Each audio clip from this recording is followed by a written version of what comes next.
Hello and welcome to Rathods Science Academy. Today in this session, we are going to see current affairs of 24th August 2024. So let's get started with our discussion. And here I am taking directly articles, and there are very less number of articles in our today's newspaper. So there is nothing much actually. So even though I have to take this analysis, right?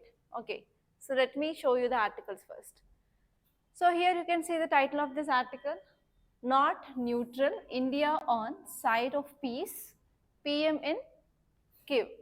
So actually our Prime Minister, he is on visit to Poland.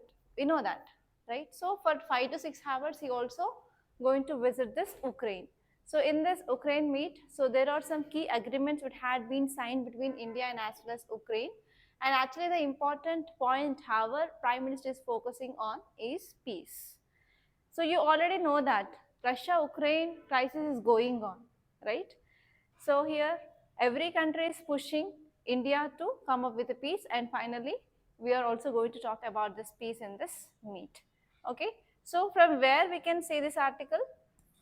From GS paper to international relations. It is regarding Russia-Ukraine issue.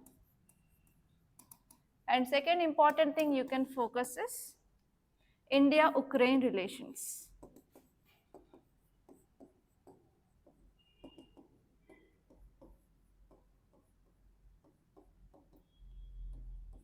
Okay, so whenever you are seeing any article or any relations with India in news, you have to focus on three important things, as I said in our earlier classes also. First one is about history. And second one is areas of cooperation. And third one is you have to see challenges. And next you have to see way forward. Actually in this article they are saying that we had signed 4 agreements. So you have to focus on those agreements and how they impact our India-Ukraine relations, or else you have to see how these agreements will be helpful for our overall economic development. Okay, so these are the areas that you have to focus from this article. And now let us see this article in detail. So context says that our Prime Minister is visiting this Ukraine, and with this we can understand that our India's active commitment towards peace is going on. So actually we are focusing on the peace. Okay, already know that Russia-Ukraine issues are going on, but many times different countries they are focusing on establishment of peace, but it is not happening. So finally India wants to come up with this peace with this Ukraine. And especially our Prime Minister, he focused on territorial integrity, and he's assuring President of this Israel for support for humanitarian aid and as well as cooperation. Finally, India is now going to help this Ukraine regarding protection of territorial integrity, and we are going to provide some humanitarian aid and as well as cooperation. And in this meet, 4 agreements they were signed, and because of this we can understand that India is also wants to have good relationship with Ukraine, and as well as we want to focus on restoring of peace in this Ukraine. So what are the key points you have to remember? The first one is strategic diplomacy. So Modi's visit, which is signifies a shift in India's diplomatic posture, and actually now we are going towards establishment of peace in this international conflict regions like Russia and Ukraine. And next one here is we are also focusing on especially peace advocacy. So our Prime Minister is aligning with our India's foreign policy with humanitarian values, and even we are also appealing global audiences concerned about war, like which are the countries that are involving in war. So we are also approaching them to establish this peace in that region. And next one is even we are going for this cultural cooperation. So agreements which had been signed underlie the importance of culture ties, so that we can also improve this relationship, and so that when we are having this type of agreements, that will be helpful for long term stability of relationship between these two countries. And this one is even we are going for economic consideration. So as you all know that we will be purchasing sunflower oil from this Ukraine, and Ukraine is the largest supplier of sunflower oil to India. So if you're having good price, obviously the oil prices will be stable in the market, or else the oil prices will be high in the market. And next one here is we're also focusing on children's safety, because the impact of this war is more seen on vulnerable people. So who are vulnerable? Women, children, and as well as elderly people. And we are focusing on especially children's safety, and we are highlighting the humanitarian aid for these children now. And next one is, whenever we are having this type of relations, obviously the bilateral relationship will be very good between India and Ukraine, so that here India can play an important role in maintenance of peace in the international level. Okay, so these are the things that you have to remember. And next topic here is SEBI bans Anil Ambani, 24 others from capital market, imposes 624 crore rupees fine. So what is the keyword? Keyword is SEBI, and second one here is capital market. Okay, so what is the keyword? The first one is SEBI and second one is capital market.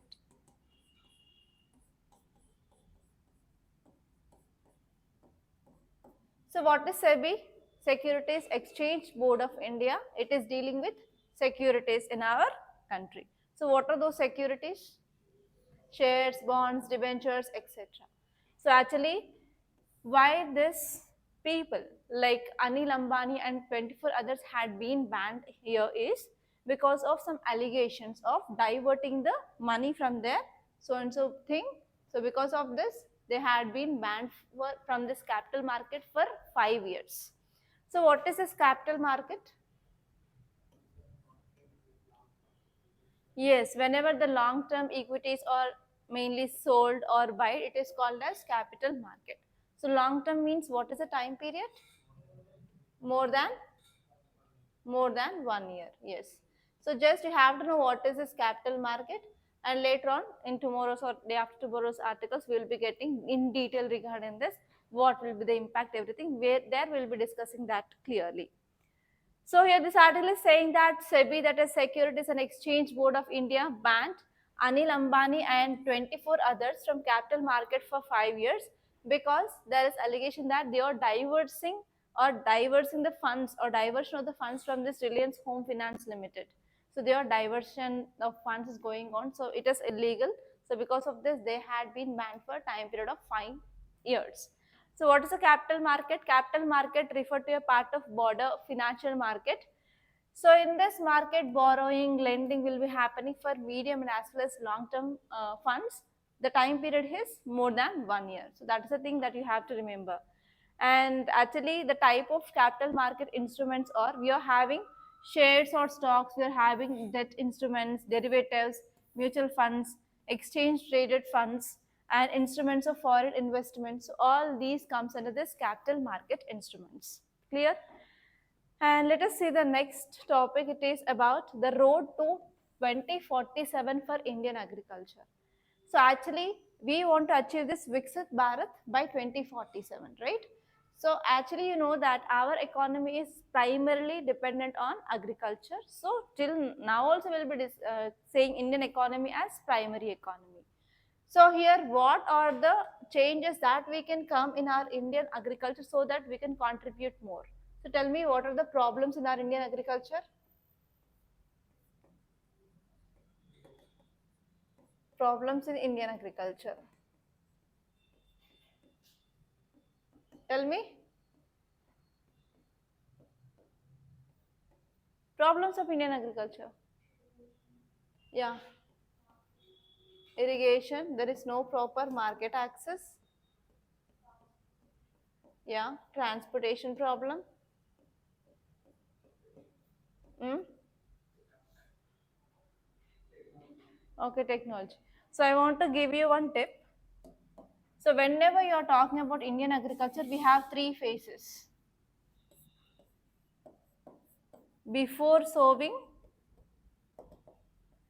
So before sowing, what are the problems out there? And after sowing, okay, what are the problems? And next one is before harvest.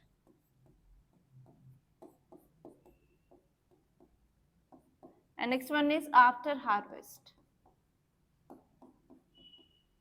So if you divide like this, then each and every stage, what are the problems are there, you can write them. And after once you know the problems, you can easily tell the measures. What can be done so that we can increase our agriculture contribution to our economy, right? Okay, now let us see what this article is saying about. So this article is saying that India's journey is becoming a developed nation. So actually Viksit Bharat is nothing but India to be a developed nation by 2047. So in this journey, so we have to come up with some transformations in our agriculture sector. So how? So we can come up by sustainable practices, the first one. Second one is we can use advanced technology, and even we can use better market access. So by these three things, yes, we can go towards transformation in our agriculture sector. And we are also having some government initiatives like PM Kisan, and also we have ENAM. So through these things, so actually under this PM Kisan, government is providing some 6,000 rupees for the farmers, right? And through ENAM, so government is providing market access to the farmers. But even though there are some challenges which are faced by the farmers, they are climate change, population growth, and there is no proper ensuring of food security for everyone, and even there is no proper economic balances. So these are the problems we are having, and what are the solutions we have to take. So that is the thing which is given here. So actually what is the important problem in our agriculture is about 46% of workforce of India, they are working in this agriculture, but the contribution of this agriculture to our GDP is very less, that is just 18%. That means we need to increase our productivity of agriculture, and even we have to increase innovation and technology in this agriculture. So first important thing is 46% of workforce are working, but even it is contributing just 18%. That is one important problem. And next one is even we are having climate challenges. Sometimes we don't know like when the rain comes and when rain goes. So there is unseasonal rains. Because of this, agricultural growth GDP is stagnating. Stagnating means nothing but there is no improvement. And next one here is there is also increasing of population pressure. So when we get this 2024 census data, we will be knowing exactly what is the population, the number of population in India, so that we know that whenever there is rise of population, obviously there is increase in the demand for the food. But according to the increasing of population, there is not like increasing of food is happening in India. So because of this, we are not ensuring proper food security for each and every person in India. So we need to come up with some agriculture strategies so that we can increase even the food production, so that we can increase consumption of food for the people. And next one here is expenditure elasticity. So there is very less growth of agriculture is happening. So we need to come with targeted agricultural policies so that we can ensure food security in our country. That also one important point you need to focus. And even there are some support systems came up by the government. Like as I said, PM Kisan is there, ENAM is there, and also we have soil health card scheme. Okay, so that what happened, obviously whenever we are knowing about the quality of our soil, like which minerals are present, which minerals are absent, we can focus on that, so that we can focus on what exactly that soil is required. For example, if it is deficient in nitrogen, we will be using nitrogen fertilizer. For example, if it is deficient in potassium, we will be using more potassium, so that obviously crop yields and sustainability will be increased. So that thing we have to make proper awareness about the soil health card scheme for the farmers. And next one is we need to even increase research and development or funding in this R&D in this agriculture. So as you all know that the most of the soil in India, it became saline. So here normal crops will not be grown in that saline soil.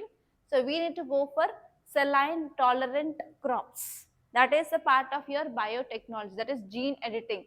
So we can use this CRISPR-Cas9 and we can introduce this salt tolerant gene in the crop, so that we can grow that crops in this saline soils also. So for that we need proper research and development, and we need more funds for the innovation in this farming practices. And this one here is even we can go for infrastructure projects which will be funded by agricultural infrastructure fund. So whenever we are creating proper infrastructure like irrigation in this agriculture, it will be creating lots and lots of jobs, and even it will be helpful for increasing of overall agricultural productivity. That we need to focus on. So all these points that you have to remember. And next topic here is implement school safety guidelines, center tell states. So actually in many areas, wherever you go, there is no safety for women, even the girl child, so they are not having the proper safety. So recently what happened in some schools, there was sexual assault on two 4-year-old girls in Mumbai had happened. So because of this now union government is very serious and they want to implement strict rules for the ensuring of safety of especially girl child in the schools, and it gave some rules and regulations, and this is very important. So whenever you are writing any essay regarding women's safety, girl safety, okay, like women empowerment, you can add this article as a case study, and so that you can get the good marks. Okay, so here in response to the protest over alleged sexual assault of two minors in Badlapur in Maharashtra, so now Union Education Ministry instructed all states and union territories without any exemption to implement school safety guidelines. And these school safety guidelines had been established in year 2021. So they are nothing but the POCSO, that is Prevention of Children from Sexual Assault Act, that is POCSO rules. They came up in year 2021, and now they have to be implemented in the schools for sure without any exemption. So why? Why? Because we have to ensure safety and as well as security of children in the schools, and we can increase accountability of this children in the school management, and even we are focusing on preventive education and also proper reporting of procedures, and even whatever the legal provision. So no one should escape if there is any sexual assault which happened in the schools. So if you see some details, it's saying that, so safety guidelines are issued by Union Education Ministry, and you have to write the year, that is 2021 guidelines. And this one is why it is urgent, because lots and lots of number of cases they are going on, and many cases they are going on unreported. So because of this, especially whenever this type of incidents are happening, so even you know that literacy rate is decreased, especially in some northern states. So if this kind of incidents are happening in the schools, so here parents, they will be not allowing their children to go to school. Further, it will lead to detrimental on our economic growth. So we need to take this as a very serious, and government is also very serious in enforcement of this safety protocols. And even you can understand about the community response to the violence. So protests are happening in this Mumbai. Okay, so they are advocating about the children's safety now. So because of this, we can understand that even something is happening wrong in our society, community is also intolerant. Okay, so we can understand the societal intolerance towards such abuse, and even community, they are demanding for accountability. Who is accountable for this kind of incidents? And this one is we need to have the proper legal framework so that we can prevent this kind of incidents in the future. So we can focus on this POCSO Act, and we have to protect the minors, and we have to ensure that schools are not only education institutions but also safe havens. So you have to use this kind of lines whenever you are writing your answers or essays. So like schools are not only education institutions but also safe havens. Okay, so in this way you can use this kind of sentences in your answers. And next one is we have to focus on preventive measures. So whenever we are implementing this type of guidelines, so that we can equip the children and educators about recognizing of their rights, and if there are any kind of incidents which happen, so they can easily report those abuse, so that finally education institutions, they can ensure the child safety. Okay, so let us see what is the purpose of this guideline. So first one is they want to create understanding among all stakeholders, including students, parents, regarding how they can create safe and secure school environment for holistic development of children. So actually in the children age, so children, they will be spending most of the time in the school rather than with their parents or rather than their home. So here schools, they are playing a very important role in the overall holistic development of that so and so child. So it is the responsibility of that school or that education institution to ensure the safety of that child. And next one here is everyone, whoever involved, like teachers, like parents, like management, teaching staff, non-teaching staff, etc.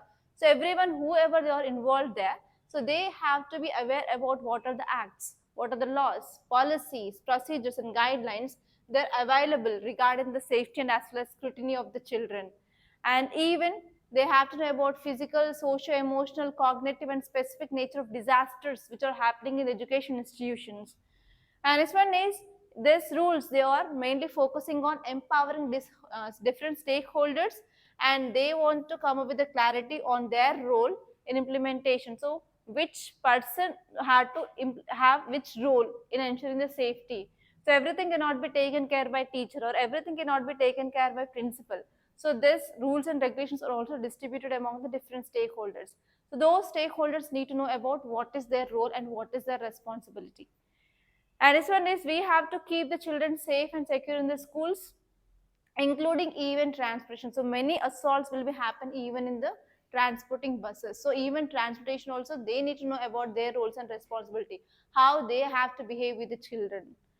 And next one is, the key purpose, it is to emphasize zero tolerance policy. So you have to note down this word, zero tolerance policy. So whenever you are writing any case study, whenever you are writing about measures, you have to include this kind of words like, so we should follow zero tolerance policy. That means if there is happening something wrong, means there should be no negligence, no one should be accepted. Okay, so everyone are equal before the law. So we have to ensure this zero tolerance policy, so that we can ensure safety and security for sure. And next topic here is, space sector contributed 20,000 crore to India's GDP over last decade. So we all know that we are not only working, we are running in the space sector. We are doing exceptionally very good in the space sector. And yesterday we celebrated this National Space Day. Okay, so it is a first space day that we celebrated, because we launched this Chandrayaan 3 on 23rd August 2023. Yesterday it has been 1 year anniversary, right? So on this anniversary we are celebrating this. So because of this, there are some articles which are regarding this, how we are performing in the space sector, so how it is contributing to our economy. So those things which are given. So let us see those data. So it might be important. You can get some mains based questions on this topic. So here this article is saying that India's space sector contributed approximately 20,000 crore rupees to our GDP in past decade, means in past 10 years, and even it created around 96,000 jobs in our country. Okay, so these are the highlights which are done by the study by this Nova Space. So it is saying that when we are spending $1 in this space, we are getting multiplier effect of $2.54 to our economy. So that is also one important data that you have to be noted. And this report presented during this National Space Day celebrations, which is marking first anniversary of our Chandrayaan 3 successful launch. So if you see the details, it says that economic impact. So space sector is contributing a lot. That means we can understand that not only agriculture, not only industry, not only service sector, but even space sector is contributing to our economy. And if we are doing exceptionally good in the space sector, we can also attract more investments in this space sector, and we'll be also getting good support from the other countries. And this one is, yes, this sector which also created a jobs, like 96,000 jobs had been created. So it is also supporting employment, and even it is also improving the skill in our forces, that is skilled workforce, so that we can drive innovation across industries. And next one is, it is also showing multiplier effect. That means $1 if you are spending in this space, we will be getting in return $2.54. That means more than double we are getting advantage when we are spending in the space sector. Okay, so if you see the research initiatives, not only ISRO but even other space industries of different countries, and even different private sector are also collaborating with India. So this is one important reason why we are getting this much fruits from this space sector. Okay, so those are things you have to remember. And next one is, India record highest trade deficit with China. So what is trade deficit? Okay, so in trade we have two components. First one is imports and second one is exports. So whenever imports are more compared to that of exports, we are calling it as trade deficits. That means from China we will be importing more compared to that of our exports. So this is the thing which mainly said in this article. That's it. So these are the important articles that appear in our today's Hindu newspaper. So by this I'm concluding. Thank you so much guys for watching, and if you really like this class, hit the like button and share this class to your friends, and don't forget to subscribe to Rathods IAS Academy.